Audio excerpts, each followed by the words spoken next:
vai seguir e viver segundo as suas próprias concupiscências, fazendo aquilo que eles querem, fazendo aquilo que os agrada, uma vida promíscua, desregrada e sem a direção de Deus. Esses são os escarnecedores. E eles dizem, como Pedro já prevê, como Pedro já profetizou isso há mais de 2000 anos atrás, Pedro nos deixou escrito esta seguinte frase, dizendo no versículo 4, e dizendo, onde está a promessa da sua vinda? Porque desde que os pais dormiram, todas as coisas permanecem como desde o princípio da criação. Meus irmãos, nós crescemos ouvindo os mais velhos, como é dito, chamado lá na terra onde eu nasci, aquelas pessoas de maioridade, aqueles sábios, eles eram chamados de os mais velhos. Os mais velhos diziam, Jesus está voltando. Hoje, eu já sou um homem que tenho mais de meio século de vida, mas eu continuo ouvindo muito dizer, Jesus está voltando.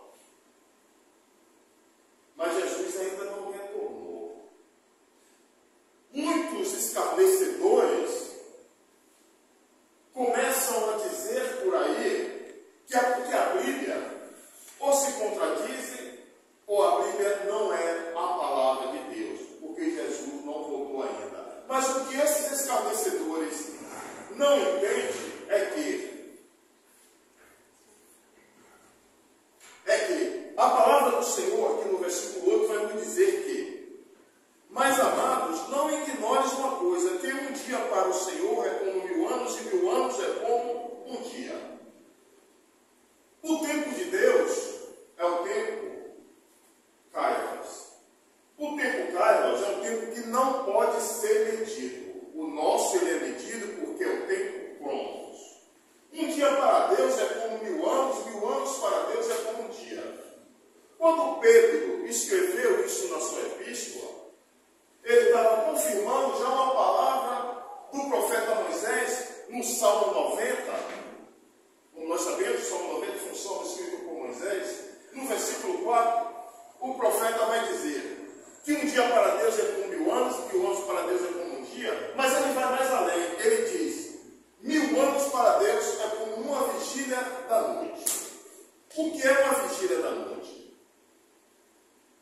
Os atalaias, em cima dos muros, eles faziam a vigília das cidades e à noite eles tinham turnos.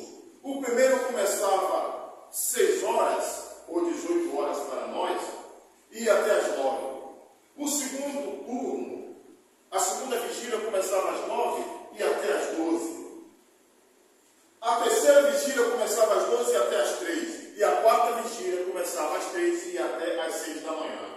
Quando Moisés compara 1000 anos para Deus com uma vigília da noite, Moisés está dizendo que 1000 anos para Deus é como 3 horas para mim e para cada um de vocês. Porque não há tempo para Deus, porque Ele é eterno, Ele é o Pai da eternidade. Então para Deus não há tempo. É por isso que Ele não voltou ainda. Porque para nós pode ter se passado 2000 anos desde a crucificação do Senhor Jesus Cristo e a sua ascensão ao trono celestial. Mas para Deus não passou nem sequer 3 horas, porque não há tempo para o Pai da eternidade. É por isso que Ele ainda não voltou. Outro motivo que Jesus ainda não voltou está escrito aqui no versículo 9 da segunda epístola de Pedro, capítulo 3, que diz assim: o Senhor não retarda a sua promessa, ainda que alguns a tenham por tardia, mas é longânimo para convosco, não querendo que algum se perca, senão que todo venha a arrepender-se. Esse é outro motivo que o Senhor Jesus Cristo ainda não voltou. Porque Ele não quer que nenhum se perca. E se Ele voltar hoje, neste momento, enquanto eu estou aqui pregando a sua palavra, se Ele retorna agora, a maioria aí vai se perder. Porque a maioria estão condenados, porque a maioria da população, não digo nessa cidade não, mas do mundo, ainda não se arrependeram, não se voltaram para Cristo. E sem o arrependimento, sem o fruto do arrependimento, não há salvação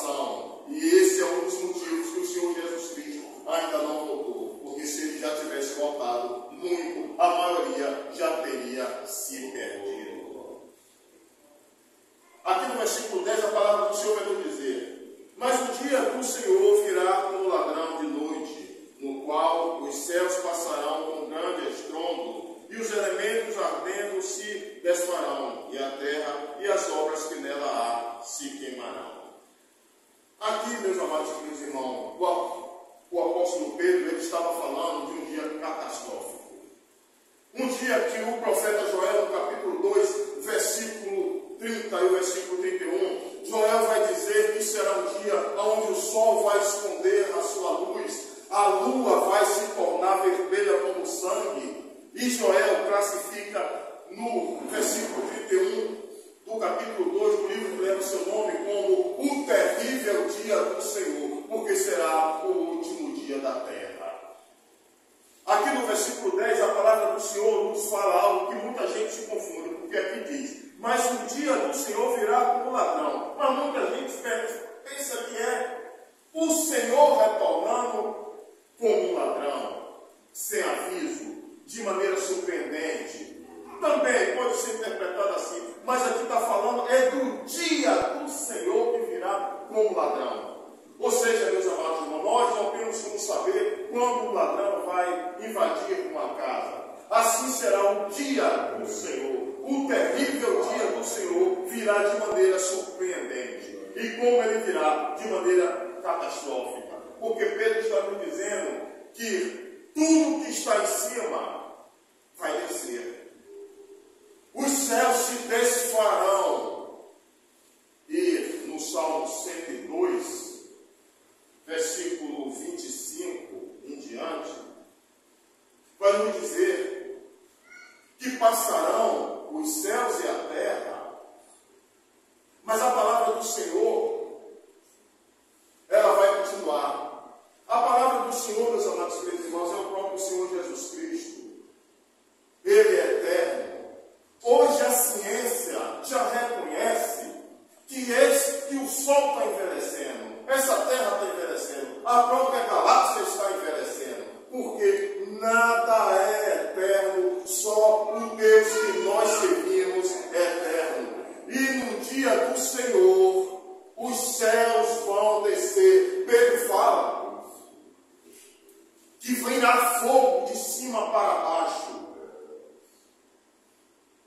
Meus amados irmãos, as obras do homem, tudo que os homens têm feito, têm construído, tudo vai se desfazer. Porque a única coisa que nós temos de real valor é a nossa salvação e o Deus que nós servimos, que é o Senhor e o Salvador, o poderoso Senhor Jesus Cristo. Pedro vai dizer aqui no versículo 11: havendo, pois, de perecer todas estas coisas, que pessoa vos convencer em santo trato e piedade? Aqui Pedro está nos fazendo um convite.